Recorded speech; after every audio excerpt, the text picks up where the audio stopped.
आवाज़ की दुनिया के दोस्तों, नमस्ते। मैं विश्व भारती से लोकेश व्यास। दोस्तों,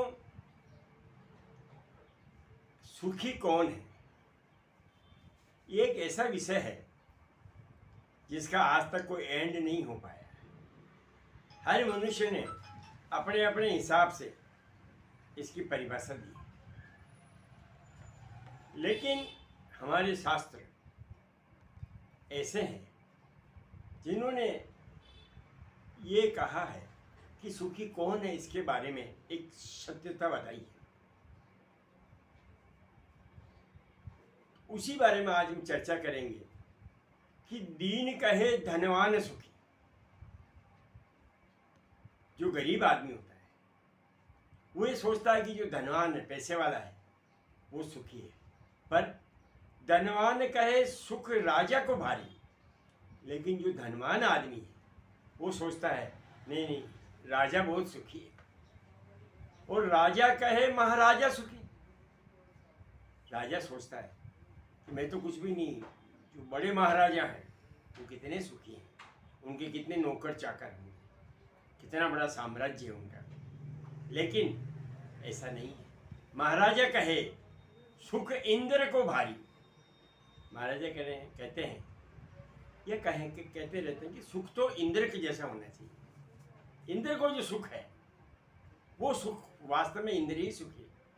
पर इंद्र क्या कहते हैं? इंद्र कहे चतुरानन सुखी।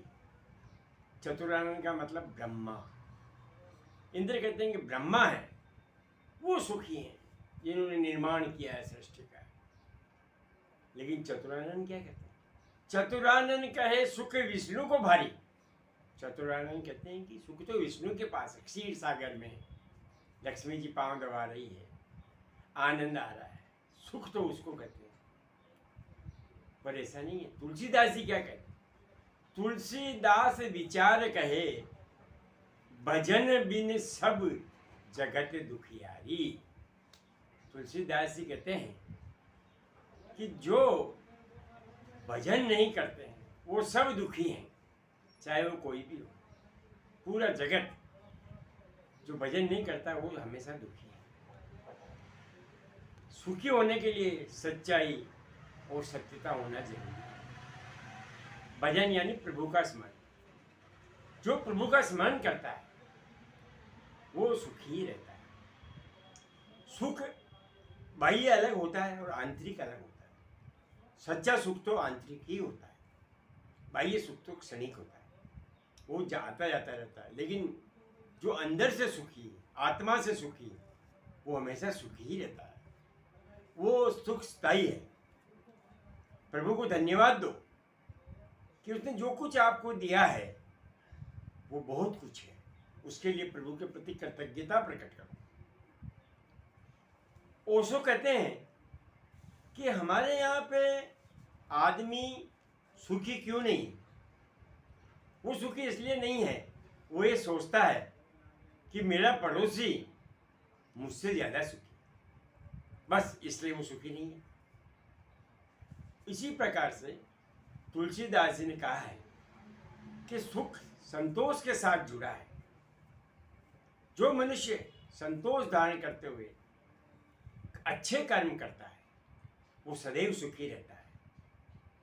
सुख का सीधा संबंध हमारे शास्त्रों ने कर्मों से भी जोड़ा है। जो मनुष्य अच्छे कर्म करता है, सत्कर्म करता है, उसको प्रभु हमेशा सुखी रखते हैं। प्रभु उसके साथ हमेशा रहते हैं। बाकी सुख की परिभाषा सबने अलग अलग रूप से सत्यापित की है, और मनुष्य भी सुख की परिभाषा नहीं जान पाए। क्षणिक सुख को ही वो स्थायी सुख मान बैठता है।